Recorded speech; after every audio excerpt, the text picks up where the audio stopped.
this is Mad Montreal, man. I've been saving up some rants for a while, taking a break, but there's one thing that's been getting me pissed off more and more living in Vancouver, and it's this.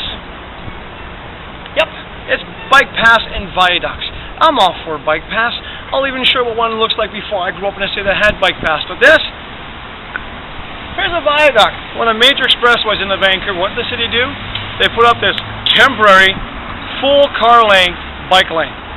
And why did they do this? Because they said they want to save on greenhouse emissions. We want to cut back on the toxic fumes. This is a Sunday. Look at all the cars coming in. How many bikes do you see? Now, anybody who knows this stretch of road knows that this is a major thoroughfare. It's busy as heck.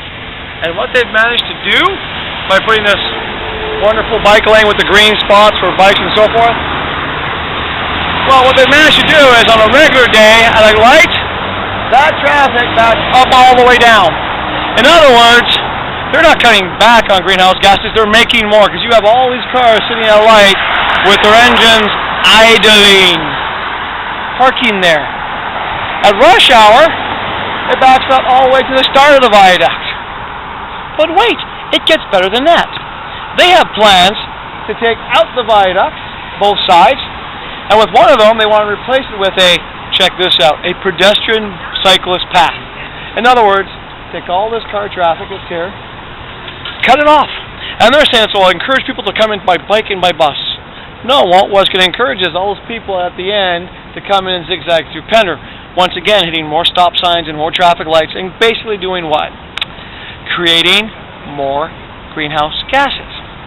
But that's okay, because what they're going to do as well, they're talking about taking the Cambie Street Bridge, which is over that way, which has 3 lanes in and out.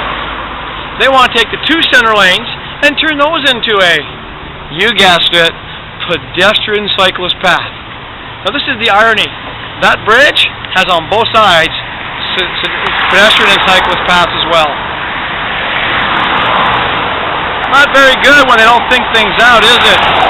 We'll cut back on greenhouse gases by making more. And for what? To have the image of being a green city? Not to green when the sky is this hazy. Mad Montreal, man, we'll talk to you later. Alright, I figured I'd show you another main thoroughfare now of Vancouver, the Cambie Street Bridge. As you can see, this is a Sunday afternoon. Look at all the traffic that's going on. We're going to turn on the bridge. You're going to see exactly what I mean by how moronic the city planners are thinking. You have two main ways into Vancouver that go this way. They want to turn them into bike paths and get rid of one completely.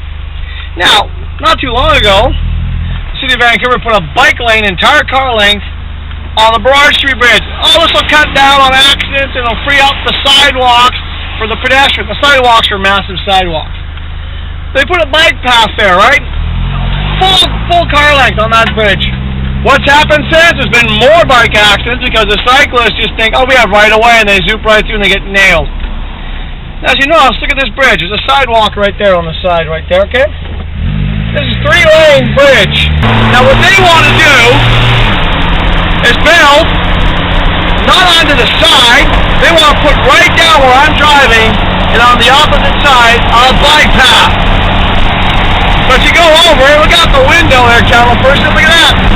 You have a large sidewalk. Not good enough? There comes a point when this politically correctiveness, oh, we have to become green, reaches a point of sheer nonsense. That is a major downtown. You cannot make it exclusive to bicycles only. London tried something similar. They put a £5 fee for driving to the downtown core. They thought everyone's going to leave their cars at home and take the public transit. What's happened instead? They're making tons of money. And why? Because people are paying the £5 fee every time they go to work, and they say it's part of life. But then again, we don't want to give the City of Vancouver any ideas. So we're going to take a cut for now. We're going to come back and show you one last bike lane that actually seems to work. It's the kind that most of these do. It's one of the ones that's the oldest ones in Vancouver that I know of, and there's been no complaints about this bike path, unlike these ones here they're planning on doing. So check back in about, 4 seconds after we do the end and cut. 1, 2, 3, 4. Alright, Mad Montreal here. I want to show you how a bike lane actually does work. Here we are on a street in Vancouver. Now if you notice, on each side of the street, there's a painted white line. What's that symbol? It's a bike lane. Now this is how most cities do it, Montreal, New York. A simple bike line.